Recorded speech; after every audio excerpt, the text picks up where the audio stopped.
വർഷങ്ങൾ നീണ്ട ബി.ജെ.പി. ബന്ധത്തിന് വിരാമമിട്ട് പ്രമുഖ ചലച്ചിത്ര നടനും ബി.ജെ.പി. സംസ്ഥാന വൈസ് പ്രസിഡന്റുമായിരുന്ന ദേവൻ പാർട്ടിയിൽ നിന്ന് രാജിവെച്ചു. ഇന്നലെ ആലപ്പുഴ കണിച്ചുകുളങ്ങര ക്ഷേത്രത്തിൽ നടന്ന പൊതുപരിപാടിയിലെ പ്രസംഗത്തിനിടെ അപ്രതീക്ഷിതമായാണ് അദ്ദേഹം പാർട്ടി അംഗത്വവും വൈസ് പ്രസിഡന്റ് സ്ഥാനവും രാജിവെക്കുന്നതായി പ്രഖ്യാപിച്ചത്. ശ്രീനാരായണ ഗുരുദേവന്റെ ദർശനങ്ങളും സാമൂഹ്യനീതിയുടെ ആശയങ്ങളും ഉൾക്കൊള്ളുന്ന രാഷ്ട്രീയമാണ് തന്റേതെന്നും, എന്നാൽ കഴിഞ്ഞ 5 വർഷത്തെ അനുഭവത്തിൽ കേരളത്തിലെ ബി.ജെ.പിയിൽ അത് നടപ്പാക്കാൻ സാധിക്കില്ലെന്ന് ബോധ്യപ്പെട്ടതായും ദേവൻ തുറന്നടിച്ചു. മാതൃകാപരമായ ആത്മപരിശോധനയ്ക്കൊടുവിലാണ് ഈ തീരുമാനത്തിലെത്തിയതെന്നാണ് ദേവൻ വ്യക്തമാക്കിയത്.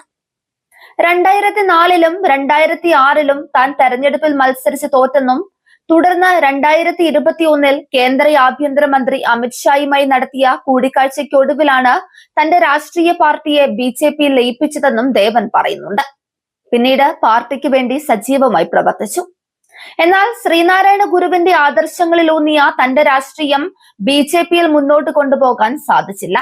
തന്റെ ലൈൻ വേറെയാണെന്ന് പൂർണ്ണമായും ബോധ്യപ്പെട്ടെന്നും, ആത്മപരിശോധനയ്ക്ക് ശേഷമാണ് പ്രാഥമിക അംഗത്വവും സംസ്ഥാന വൈസ് പ്രസിഡന്റ് സ്ഥാനവും രാജിവെക്കാൻ തീരുമാനിച്ചതെന്നുമാണ് ദേവൻ പറഞ്ഞത്. രാജിക്ക് പിന്നാലെ ദേവൻ സംസ്ഥാന നേതൃത്വത്തിനെതിരെ കടുത്ത അമർഷം രേഖപ്പെടുത്താനും മറന്നില്ല. ഇത് പെട്ടെന്നുണ്ടായ തീരുമാനമല്ലെന്നും, കഴിഞ്ഞ 4-5 മാസങ്ങളായി സജീവമായി ചിന്തിച്ച ശേഷം എടുത്ത നിലപാടാണെന്നും അദ്ദേഹം വ്യക്തമാക്കി. 2023-ൽ തനിക്ക് നൽകിയ സംസ്ഥാന വൈസ് പ്രസിഡന്റ് സ്ഥാനം 2024-ൽ തന്നോട് പറയാതെ തന്നെ തിരിച്ചെടുത്തു. എന്നിട്ടും വിട്ടുവീഴ്ചയില്ലാതെ തെരഞ്ഞെടുപ്പ് പ്രചാരണങ്ങളിൽ പങ്കെടുത്തു. വിഷയങ്ങൾ ചർച്ച ചെയ്യാൻ നേതാക്കളെ ഫോണിൽ ബന്ധപ്പെടാൻ ശ്രമിച്ചെങ്കിലും മറുപടി ലഭിച്ചില്ല. മെസ്സേജുകൾക്ക് പോലും മറുപടി നൽകിയില്ല. കേന്ദ്ര ആഭ്യന്തരമന്ത്രി അമിത്ഷാ ഉൾപ്പെടെയുള്ള ദേശീയ നേതാക്കളുമായി സംസാരിക്കാൻ ശ്രമിച്ചെങ്കിലും അനുമതി ലഭിച്ചില്ല.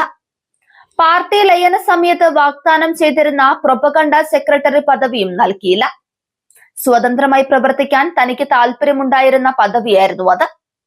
താൻ ഒരു സിനിമാ നടനായിട്ടല്ല രാഷ്ട്രീയത്തിൽ വന്നതെന്നും, അടിസ്ഥാനപരമായി ഒരു രാഷ്ട്രീയക്കാരനായിട്ടാണ് സിനിമയിലേക്ക് എത്തിയതെന്നും ദേവൻ കൂട്ടിച്ചേർത്തു. സുരേഷ് ഗോപിയുമായി ഇതിൽ സംസാരിക്കേണ്ട കാര്യമില്ലെന്നും, അദ്ദേഹമല്ല തന്നെ പാർട്ടിയിലേക്ക് കൊണ്ടുവന്നതെന്നും അദ്ദേഹം ചോദ്യങ്ങൾക്ക് മറുപടിയായി പറഞ്ഞു.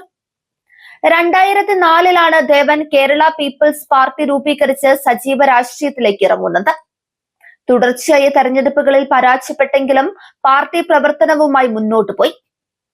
17 വർഷത്തെ രാഷ്ട്രീയ പ്രവർത്തനത്തിന് ശേഷം 2021 മാർച്ച് മാസത്തിലാണ് അദ്ദേഹം തന്റെ പാർട്ടിയെ ബി.ജെ.പിയിൽ ലയിപ്പിച്ചത്.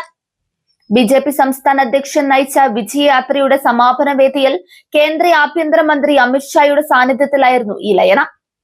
സംസ്ഥാന ബി.ജെ.പി. ഘടകം വൻ പ്രതിസന്ധികളിലൂടെ കടന്നു പോകുന്ന ഘട്ടത്തിലാണ് ദേവന്റെ ഈ അപ്രതീക്ഷിത രാജി പ്രഖ്യാപനം വരുന്നത്.